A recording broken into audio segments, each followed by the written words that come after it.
I'd like to welcome you all once again to the PRC MENA webinar on public policy in a changing world. My name is Falafel Jafrani. I'm the engagement manager at PRC MENA. We are honored to have with us Bernd Buschhausen, the managing director and deputy group head of policy at Instinctif Partners, alongside Alexander Wegner, partner and head of public policy for MENA at Instinctif Partners. Today, they'll explore the dynamic and nuanced landscape of global public policy, examining how professionals can navigate this era of uncertainty. Thank you, Bernd and Alexander, for joining us to share your insights on this pivotal topic.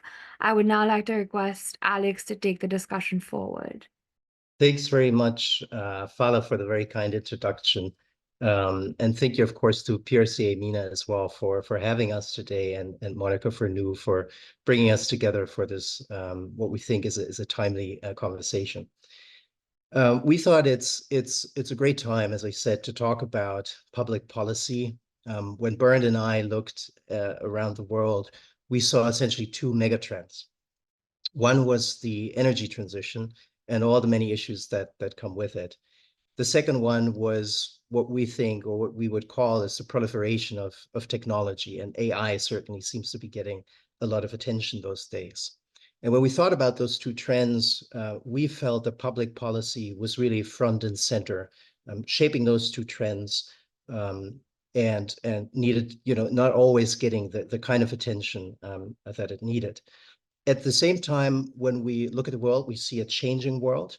And it seems to us, and Bernd will be saying in just a moment a little bit more about what we think that changing world is, but it seemed to us that public policy also is front and center of that changing world, and of the way that we actually do public affairs. And a bit later on, we'll also draw some distinctions and definitions in terms of public policy, public affairs, and so on.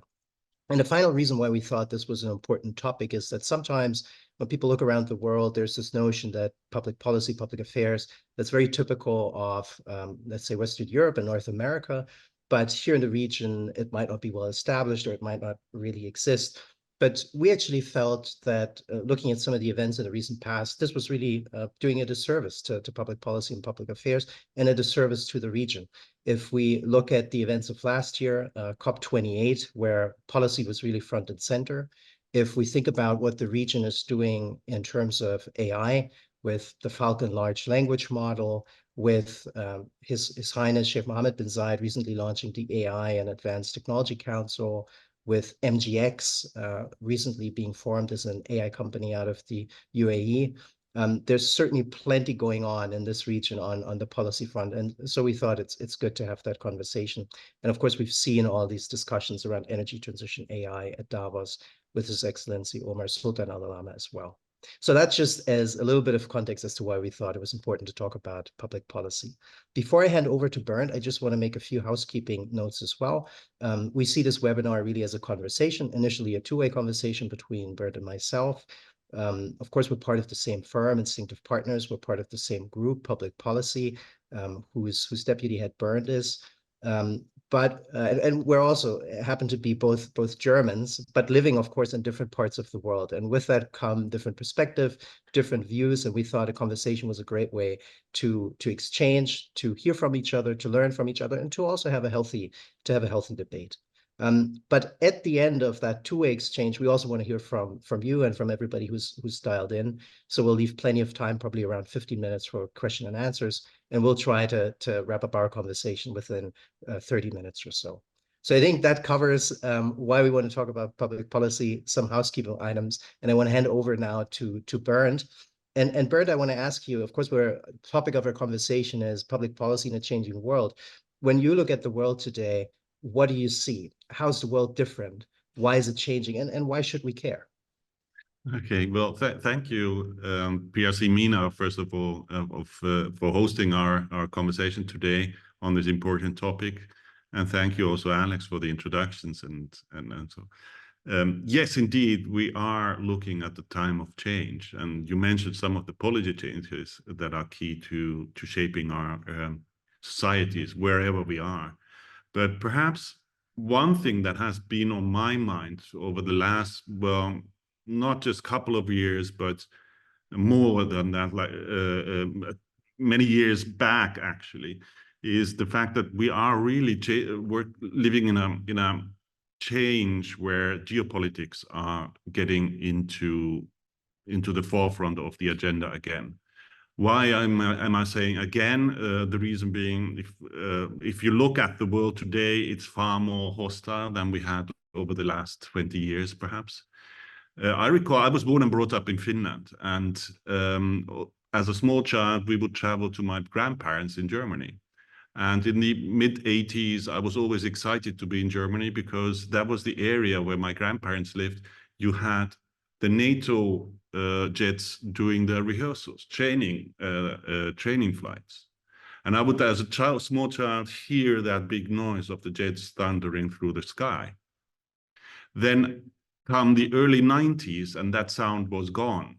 There was no rehearsals anymore. The world had changed. The world had changed to the better. It took many years, so again, to hear that. So I recall when I was walking in the woods, we have a summer house in Sweden. I was walking in the woods with my small daughter in 2015. And suddenly I heard that noise again. There was a rehearsal of jets and of the Swedish military, a noise I hadn't heard a long time.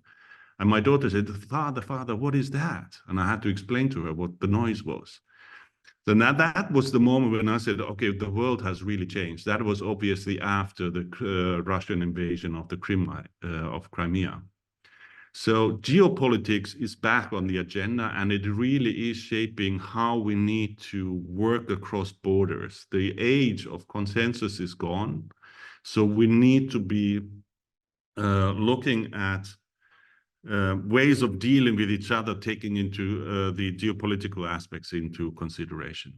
So that is perhaps the biggest game changer at the moment that we're seeing, that the simplicity of globalization has been replaced by more complexity of countries, nations, regions becoming more focused on their own interest and not as much as collaboration. So that's the starting point for us a little bit for the geopolitical impact of what we do in public policy today. Thanks, Bernd, for those reflections, and really interesting your experience, of hearing those jets again. It's quite daunting, actually.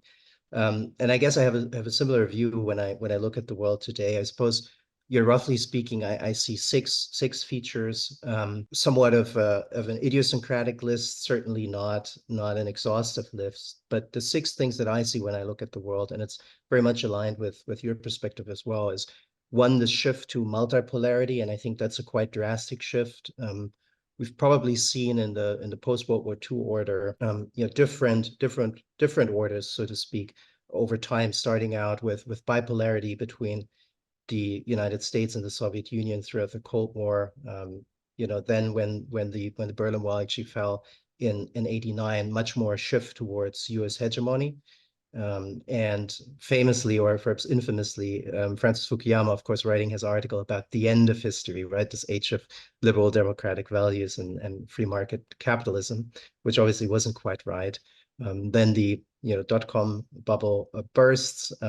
We see September 11 and the really destructive wars in Afghanistan, Iraq, all the way then through the financial crisis of 2008. And I think what we really started to see both during the Bush and the Obama terms was this introduction of much more instability than we had seen in years before, including in this region with the Arab Spring and the event that followed thereafter. And then, of course, all the way to President Trump. I think what he introduced might have been an economic diplomacy of convenience, as I would call it, that has brought some good, including the Abraham Accords. But I think it also showed that it might not quite be as solid as we'd like it to be. And when we look at the region now, we see some of the conflicts here, including the latest one between Israel and Gaza. Certainly food for thought to think about how profound or how useful that economic diplomacy of convenience was. So this is the first one, I would say, quite a radical departure from the multilateral post-World War II world order that we've seen. We're also seeing the rise of middle powers. I think there's no clear definition yet as to who those middle powers are. Many have spoken of actually states in this part of the world, the UAE, Saudi Arabia, about being some of those middle powers. Others speak of India, include the extended BRICS as well. And I would actually say that, at least with a view to the GCC, that's an understatement. I see some of the states in the region not just as middle powers, but really as global powers. When you look at the spending power of the sovereign wealth funds in this region, and even when you look at the relative ease with which oil can be extracted at relatively low carbon intensity, these are certainly very serious players that we should have on our radar. So that's the second thing I see. The third is maybe a little bit of disillusionment among the global South, who have worked for a long time with the Bretton Woods institutions, the World Bank, and the IMF, but perhaps haven't seen quite the impacts that they were hoping for. And I think there are many reasons for that, and it's complex and probably needs to be looked at on a case-by-case basis. But this disillusionment certainly is having a fourth effect that I see, which is I would say the lesser influence of multilateral institutions that we've gotten used to since the end of World War II. And with it comes perhaps a lesser influence of the quote unquote West as well. I think Eurozone growth just last year was about 0.5%. The US economy actually looking surprisingly strong. I think 3% growth last year, despite very high interest rates. But of course, we're also seeing interventions like the IRA in the US, the CHIPS Act, which are protectionist measures, which are government interventionist measures, and might actually not be in the spirit of some of those multilateral institutions, the WTO included. And Trump, of course, is talking now about 10% tariffs on US imports. So a lot going on there. And the two final points I mentioned just very quickly are renewed conflict. You've mentioned this, and there's quite a lot. I mean, you look at the Ukraine-Russia conflict. We already mentioned Israel and Gaza. You look at the situation in Sudan, in Mali, in Niger. Taiwan certainly still on the agenda. Armenia, Azerbaijan, really a whole host, and you could go on and on. Probably a level of tension that we haven't seen in quite some time. And a final point I'll just mention as well as an addition is the amount of disruption we're seeing through technology and science. AI is getting the most attention, but there's much more. When we actually look at Ukraine and we see the drone swarms or large drone regiments being used, and the potential for lethal autonomous weapons systems, which I know is still very much an ongoing discussion. There's a lot going on. There's a lot of complexity, and with it comes information overload, disinformation, a good amount of polarization that we're not just seeing in the US, but in Europe as well, whether we're looking at France, Belgium, Portugal, even Germany. And with it comes an erosion of trust, both within societies and among societies. But that trust is crucial to international collaboration and probably in some way has been the bedrock of some of these multilateral institutions. So lots of complexity, lots of change. And I think we very much have a similar view on the world in front of us. Yeah. But having said that about kind of where we're at and how we see the world, let's maybe get more into a kind of two-way discussion. And I'm curious, Bernd, I mean, you've been working in public policy and public affairs for more than 2 decades, not just in Germany, not just in Europe, but in markets around the world. When you look at this year, 2024, the year of elections, how might this be an inflection point for public policy? How might things change in a special year? Well, first of all, I believe that currently we are living in such an age of change. And because that change is driven by policy, all the more important it is to have a look at policy functions and the ability to manage regulatory change and political change. So I guess for any company and for any organization active in international relations or active outside also their own borders, but also within their own, it is key and far more important to have a look at what is happening in terms of policy change.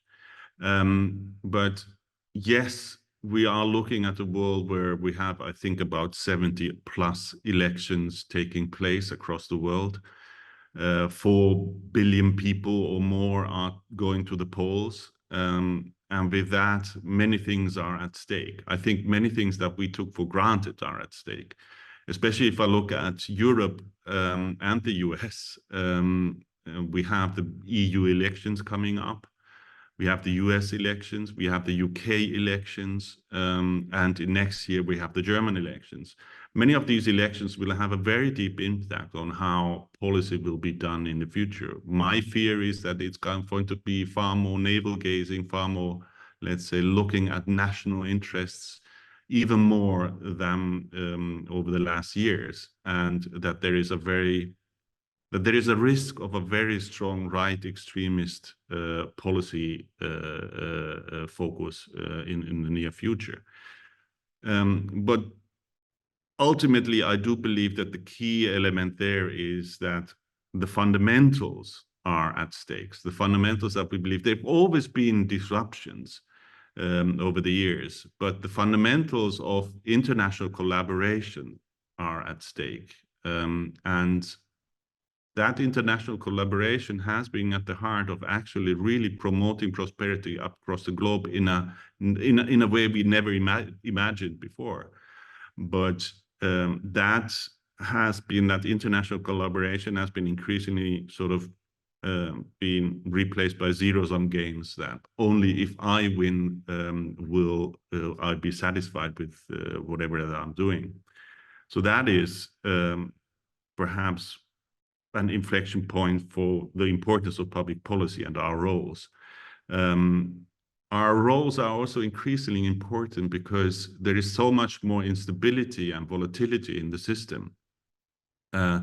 And to identify risks, to manage those risks, and to provide perspectives, that is also a key element where public policy professionals really need to look at more closely.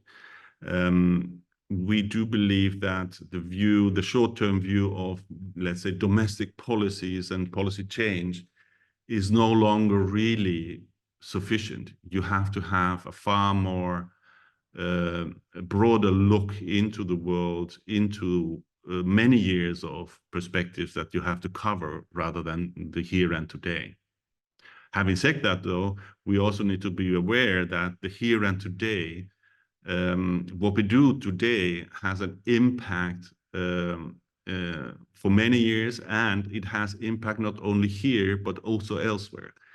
The times are gone that you can believe that what we do in one region, in one market, is not relevant to the others, not quite the contrary. So we need to be looking at complexity far more closely, but we need to be looking at risk analysis and scenarios that are far more far-reaching than before. So that's why I believe that this year is so key. But this is perhaps a very European perspective. You, Alex, you have been in the region, in the GCC, for more than 16 years, and you bring sort of the best of two worlds, if you wish. Where do you see sort of the differences between the public policy practice at your end and when you compare to your experience here at our end? Yeah, that's an interesting question, Bert. Thanks for that. I would say I do see some core commonalities, but I do see, to your point, regional differences. And so maybe it's worth taking a step back and actually beginning with some definitions. So the way I think about public policy is, public policy, I see that as regulatory frameworks put in place by governments to govern human affairs, very broadly speaking. Public affairs I see as kind of the exercise, if you will, of public policy, meaning helping organizations, often in the private sector, engage with governments in the pursuit of certain objectives. And in public relations more broadly, I see really as strategically positioning an organization vis-a-vis its core stakeholders. So I would just briefly make those three distinctions. Some of the commonalities I see really have to do with the emphasis or the importance of relationships. So I would say public affairs is all about forging, managing, and in some way leveraging relationships. but there are differences. I would say that perhaps in Western Europe and North America, a lot of these relationships are going to be a lot more short-term because of the way that governments are structured. You have regular election cycles, and so perhaps policymakers, elected officials, aren't quite in their positions for as long as they are in this region, for example. So perhaps some of those relationships that you're trying to forge and manage are a lot more short-term, a lot more transactional. What I think you see in the MENA region is that a lot of these relationships are much more long-term. You have families associated with power and with governments, and you have much more long-term visions than you see in other parts of the world. And I think that makes quite a difference when you're trying to be a public affairs professional. Some of the other differences I see is that perhaps in Western Europe and North America, there's a much greater focus on sectors because these are very mature markets, because regulation is very complex and often deep and extensive. I think having a sector focus is extremely beneficial to really be able to help an organization with its public affairs efforts and to really have deep policy knowledge, because each sector comes with a whole set of policy that I think you really have to master if you want to be an effective public affairs official. In the MENA region, I would say, by virtue of these markets still growing very quickly, having very, very grand national ambitions, there's perhaps a greater emphasis on trust and building trust, again, because these relationships are also a lot more long-term. The focus might be more deal-focused rather than trying to influence public policy at large.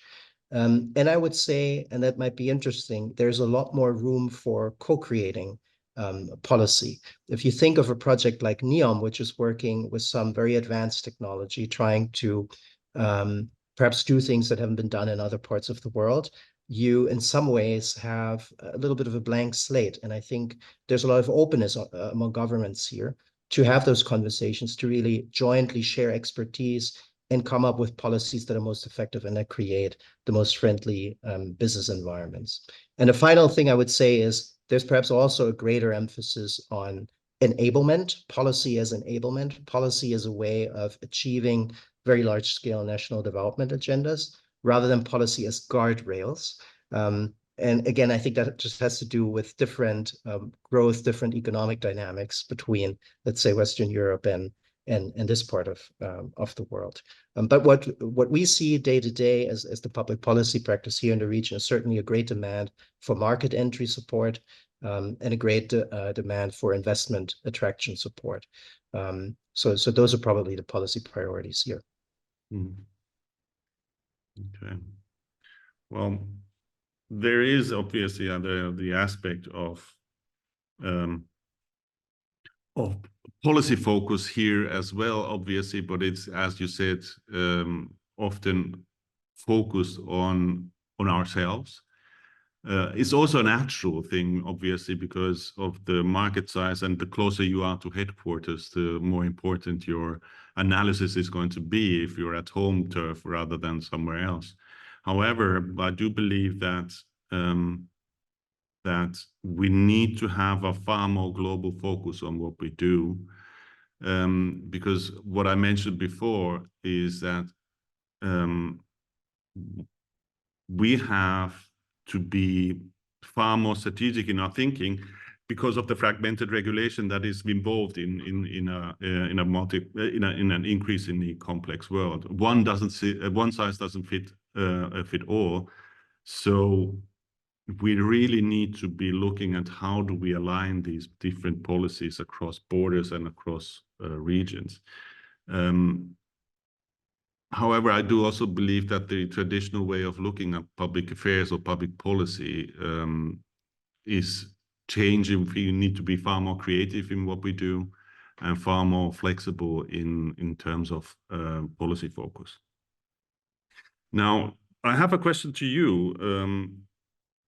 When you look at your region and your work that has been, focusing a lot with government identities and officials, what difficulties have you faced, especially if you've seen some possible negative press coverage on individual governments, etc.? Yeah, difficulties. So I would say one of the characteristic that stands out to me, just looking back at some of the public policy work, is certainly there's always high pace. Things are moving very quickly. The stakes tend to be high because these national development agendas are important. They matter to society. They matter to the economy. So the stakes are very high. You also tend to be relatively close to decision makers, which again comes with high stakes and certainly no shortage of pressure. And the region, I think, has always gotten a lot of scrutiny. So if you are a public affairs professional, you need to be quite conscious of that. There will be scrutiny. Things will be put under a magnifying glass, and you have to be conscious of that, I think, at every step of your work. Yeah, I used to work with a gentleman who used to say impossible is not in his vocabulary. So again, it speaks to some of the dynamics that you find yourself in. What I would say about some of the negative coverage of the region is that a lot of times these headlines and such negative news comes as much as a surprise to some of the advisors and consultants working in the region than it comes to folks outside of the region. I think it's not a standard that as an advisor or consultant you're necessarily involved in some of the things that might end up being perceived in perhaps a negative light or generating negative coverage. Oftentimes it will be just as surprising to you. And what I would also say is important, even when there are negative headlines, is to also do justice to the efforts that we're seeing in the region. If you look at the UAE today and you look at the UAE 50 years ago, it's a pretty incredible transformation, literally from a desert to a cosmopolitan metropolis that attracts people from all around the world. And I think we have to give credit for that. If you look at Saudi Arabia and the many transformations and changes it has undergone, especially since the launch of Vision 2030 in 2016, it's quite extraordinary. And none of these processes will be frictionless. None of these processes will be perfect. But I think it's important to honor the efforts that's being put in and bringing those countries along into the future. And the final thing I would say on this is perhaps also that it's, if I have a choice between engaging with an individual or an entity or a country that you might take issues with some of the things that it does, or not engaging, I would always engage, because by engaging, you can at least try to influence the outcome. If you choose not to engage, you have no influence over the situation. And that to me seems much more dangerous. And I think that's what we're seeing when we're looking at Russia today as well, where engagement to me still seems very, very important. Now, Bernd, we've talked a lot about multipolarity, and we've talked about some of the frictions we see in different parts of the world. When you look at our multipolar world today, do you think that we can steer clear of companies or countries whose operations we might take issue with? Do you think that all voices should be represented so that they can actually be discussed in the open? What's your view on that? I am also always for voicing, being open to discussion and engagement. That is key, because without collaboration, without communication, we cannot really achieve better results. So yes, all voices and ideas should be represented and to be discussed openly. But I'm also taking a view, or we need to be aware that corporations are engaging in a far more political environment than it used to be, meaning that they have to take position on issues such as, I don't know, human rights, sustainability, migration, equality, diversity, etc. And all of these things are increasingly also under government scrutiny, wherever you are. But that's one thing. But the other thing is that corporations are also under public scrutiny by citizens, by consumers, etc. So you need to take a stand on your activities. So if you are then operating in difficult areas, you need to be taking a position and voicing your position properly. And that requires engagement strategies that cover government, that cover media, that cover stakeholders in every area. I do also see one thing, that it is not enough just to be focusing on your license to operate, i.e. adhering to all the regulations and rules that are around you. I tend to think that to create trust, you also need to be focused on your license to lead, basically to be seen as an actor that is focusing on the needs and priorities of your target audiences, of your audiences in a broader sense, of the governments and the societies where you operate. So those are the things that you really need to be looking at and delivering towards. And so yes, all voices and ideas should be represented and discussed openly. That is, you know, if we look at your region in contrast, so where do you see the potential of a public policy function in GCC? What do you expect the role of public policy professionals to be when you are looking at your development goals to 2030, and where does the region stand in that sense? Yeah, thanks for that question. I think it builds nicely on your point of all voices being heard. And being in conversation with. I would say that public policy in this region is very much alive, and it's thriving, even though it doesn't always get the attention it deserves. We already spoke about COP28 and the role public policy played for much longer than the duration of COP28. We've talked about AI and the role the region is playing in that regard. But I think it's worth taking a look at Saudi Arabia's Vision 2030 and thinking through what the public policy elements of this actually are. You think a few years back and you saw the opening of cinemas, which was a historic change and a clear public policy measure. You see women quite literally in the driving seat, behind the wheel, but increasingly also in the workforce. When you go through Riyadh nowadays, you see mixed crowds in public spaces. You see them in restaurants, you see them now at concerts as well. You see certainly also a revival, maybe an intensification of arts and culture. So think about the launch of opera, for example, in Saudi Arabia. And generally, you see a diversification drive that has all kinds of public policy dimensions across the entirety of the economy.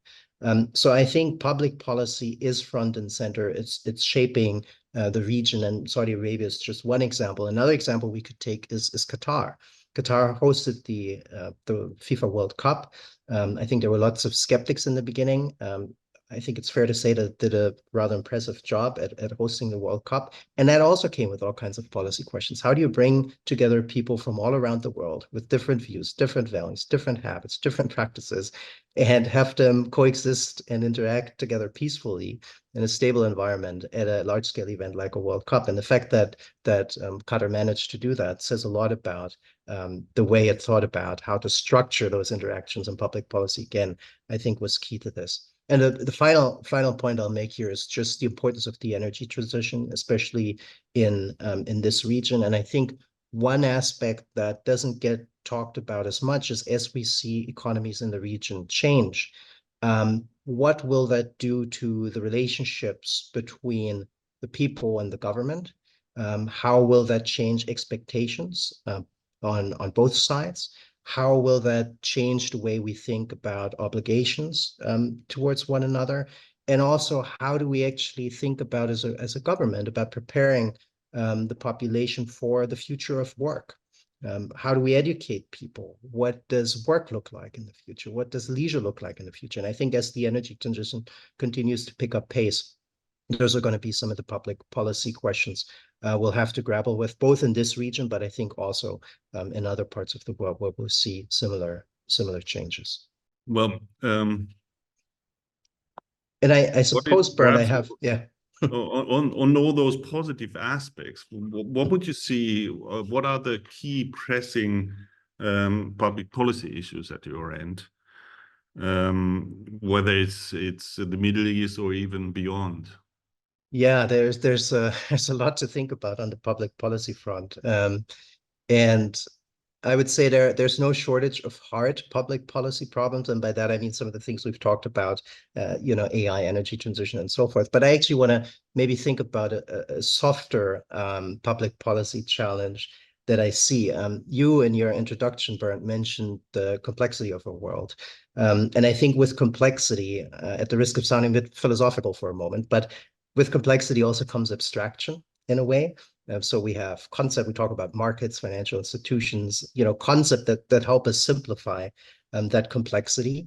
I think the danger with that is that behind all of these abstract concepts are people and are stories. And I think one of the public policy changes we see is we will have to help one another to still see one another and to still listen to one another and not get caught up in this abstraction and in some ways dehumanization that we sometimes slip into. And I think as the world is changing, we need to keep in mind that we as people are actually the drivers of that change. It's easy to get into a kind of deterministic outlook where we say it's inevitable for AI to take over. It's inevitable for climate change to end us all, if we want to be very pessimistic. But I think there are lots of things that we can do. And so the biggest public policy challenge to me is how can we reclaim our sense of agency? And that's not easy because usually agency requires some level of I would say purpose, some principles that motivate you, perhaps even convictions that should definitely be argued, but that can be a driver. And so for me, the question is really, how do we raise our sights beyond the kind of day-to-day? And again, the more complex the world gets, the more complex your work routine, your leisure routines get. How do we raise our sight above that? And to me, as philosophical as it sounds, it's not a philosophical challenge. It's actually a technology challenge, because I think a big part of that will be taking a step away from technology for periods of time. Paradoxically, also choosing to disengage and to pause and to think, again, to find ourselves, but also to find one another. And as excited as we are about STEM and engineering, I think it's equally important that we attribute a lot of importance, again, to the humanities, to the social sciences, which can help us both think, but also, again, find each other and engage in communities. So somewhat of a softer policy challenge, but I think one that's going to be quite important. And maybe, Bernd, if I could just ask you a final question before we hand it over to the audience. Given that the world is changing, and we've talked about those changes, and how it's affecting public policy and public affairs, how would you say that information overload and disinformation are complicating our work? In other words, in such a changing world, how do we as public affairs, public relations professionals stay relevant? What can we do to still cut through? Well, I guess if you look at all the change, then there is technological change, there is change in how we interact with each other and so forth, and many of the aspects of change that we've talked about today. But there are things that remain, and one of the things that remain key also in building trust and getting along with each other is the thing that doesn't or hasn't changed is we all love a good story. So with all the information that we have at hand, with all the data that we can gather, with all the technology that we can use for communications, even AI, there is one thing that, remains key to building trust is to how do we manage to set all that data and information into a good story. So at the end of the day, all of us, whether it's in your region, in our region, across region, with government, with business, with consumers, and so forth, it's all about communications. And it's hence to affect change to the better, you also have to have a good story. And that is also a key element into our line of business. Public policy is not only about, having a closer look at policy and regulatory things that are around you. It is conveying, your message in a way that it resonates with your audiences, and that's a good story. So that's probably the key thing that I believe is important for us to manage the situation. And I think that's a perfect way to at least conclude our two-way conversation, a great note to end on. But of course, we're keen to hear from folks who've dialed in as well. So happy to hear any questions we've gotten through, and I'll hand over to the PRCA team who might have spotted some questions already. Thank you so much, Alex and Bernd, for such incredible insights. It's lovely having you guys here. We would now like to open the floor to any questions that our audience members would like to ask. So please feel free to drop in your questions in the chat box, and I can take the questions from there accordingly. So we actually have had our first question while the webinar was running, which is from Monica, asking Alexander, what is the major challenge you are facing when it comes to public policies in the Gulf region? Yeah, probably goes back to an earlier point, which is, I think for a long time there has been a perception that public policy, public affairs as such, either isn't well established or doesn't exist by virtue of governments functioning differently. And yes, I think the way that we arrive at public policy is different than it might be in Western Europe, North America. But I think just looking, and we've talked about some of the national development agendas like Vision 2030, but also here in the UAE, the Centennial Plan, where the UAE 2031 vision and so on, it's clear that there's a lot going on and that a lot has to go on the public policy front to govern and to drive that change. And I only see the importance of public policy increasing. And I would say that if your organization isn't thinking about public policy and the way it has to be practiced in terms of public affairs in this changing world, then now's the time to do so. And we certainly see growing interest in the region and in helping corporations doing just that. And we look forward to working with many more clients, helping them navigate this changing world. Nice. Thank you, Alexander. Our second question is that with the increasing emphasis on sustainability and the green economy, what role does public policy play in achieving these goals in the UAE and the wider MENA region?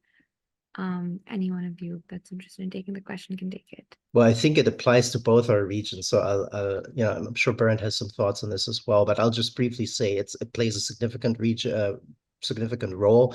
ESG, we are being approached with by many entities who are looking for guidance, especially around often very complex reporting requirements, the complexity of putting together the ESG reports themselves, and really thinking not just about the core business, but even along the supply chain about those ESG elements. And so we actually recently really expanded our ESG function. You've had a great team member join us from another consultancy, helping us really build that practice and work with clients. So we see huge appetite for understanding ESG. And I would expect that to continue as we're approaching COP29. But I'd be keen to hear how it's been in Europe, Bernd. What's your impression of ESG been? Yeah, so I guess ESG is an important element to also our activities here, and obviously it has been for many years. I actually think that most of the companies that we work with, they always have a good story to tell. They are concerned about the regulatory pressures that are upcoming on them and the things that they need to focus on. But in most of the cases, they also have something in their files which is key for helping, build a sustainable future. But those stories are not being told. Why? Because they are, have been put aside as a support element when you are talking to people, but rather really sharing that information in a more open, engaging way with their target audiences. So one of our key things is also to actually showcase those stories, positions, data, and facts that you have in place, and to have a conversation on those. So actually our role as public policy consultants is also to be part of, to help build and, you know, moderate that conversation that is being, you know, going forward into a better future. So we are not only the ones that actually look at policy and demand change in our clients' way, but also those that are helped to engage in a more constructive dialogue, because that dialogue will at the end bring about the better results. Right. Thank you, Bernd. So this is actually a question regarding education workforce development. So, in light of the rapid changes in the job market and technology, what public policy initiatives are being undertaken in the UAE and MENA region to prepare the workforce of the future? I think it's specific to MENA, this question. Yeah, that's a great question. Yeah, I think one important element are certainly the I would say, you know, Saudization, Emiratization requirements that company have.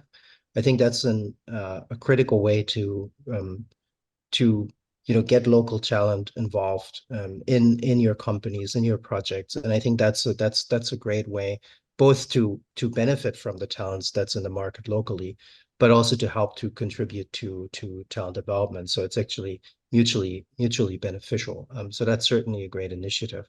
I think the other question, though, is, especially in this region, is how do you balance some of the changes that need to be made to curriculums that very much are geared towards readying the workforce for, you know, the future of work. How do you balance that with also preserving elements of education that really speak to your culture, that really speak to your tradition, that preserve your language, with Arabic, you know, obviously being still being very much important. So I think that balancing act between, yes, racing into the future, but also preserving some of the customs, traditions, culture that is very much part of society here, as it is in other parts of the world. I think that balancing act will become a lot more challenging in the future.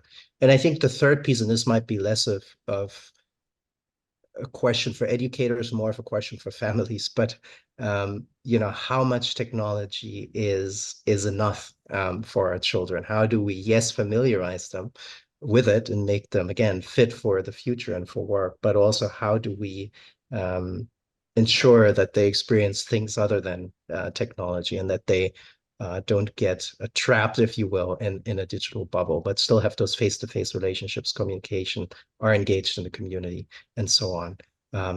So I think lots to think about on the education front. Perfect. Thank you so much, Alexander. This is the last question that I'll be taking, considering the time duration limitations that we have, and I'm sure you guys have spent enough time, so we don't want to bother you a lot. But this is a question I'd like to ask as well, and I think both of you can answer. So this is about youth engagement and empowerment. So with a large youth population in the MENA region as of today, what public policy initiatives are in place to engage and empower this demographic, particularly in the UAE? And Bernd, if you can add, if there's something that maybe we can see or, you know, take from the European side of things, that, or you particularly see something happening in the MENA region that maybe something that, you know, Europe can consider. So if you both can shed some light on that, please. Well, maybe I take it from here, from my perspective. And I think in terms of empowerment and youth, maybe it is also a matter of what kind of perspective do I have of the world.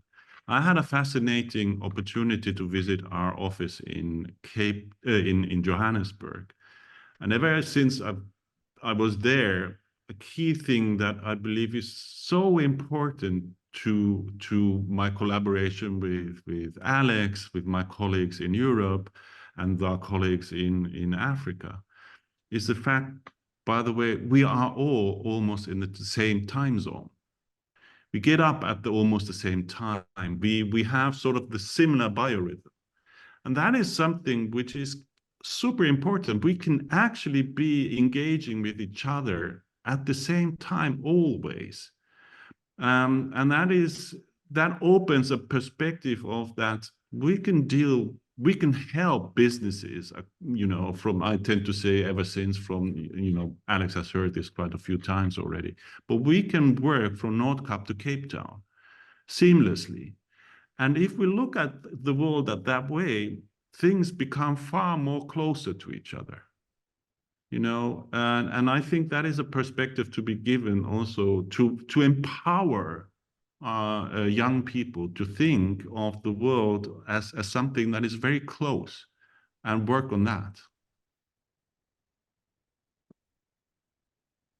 And I would just add to that, that perspective and that notion of empowerment, to be open and to explore entrepreneurship. I think given the pace at which the world is changing, there'll be a great need for, entrepreneurs who try new ideas, who pursue new concepts, and who might fill gaps that established companies can't necessarily fill. And I think we're seeing in this region a lot of incentives around entrepreneurship, whether we think of Hub 71 in Abu Dhabi, or interesting projects like Dhahran, Techno Valley in Saudi Arabia. I think incentivizing entrepreneurship, encouraging people to build something, is something that could really have a tangible impact on the economy, and that also is going to go a long way, I think, in empowering people and in helping them develop skills at a pace that perhaps wouldn't be possible in more traditional setups. So entrepreneurship is something I'm quite excited about, and everything the region is doing to make that happen. Perfect. Thank you so much. With this, I would like to bring this webinar to a close. Thank you all for joining us today for what has been a thought-provoking discussion on public policy in a changing world. A special thank you to our esteemed speakers, Bernd and Alexander, for sharing their invaluable insights and expertise.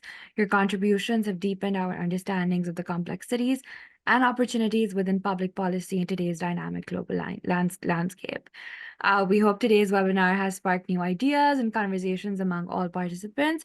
For those interested in revisiting the discussion or sharing it with colleagues, remember that a recording will be available on our YouTube channel soon. Have a lovely week, and I look forward to seeing you all for another webinar. Thank you so much once again, everyone. Thank you very much. Take care. Bye. Thank you.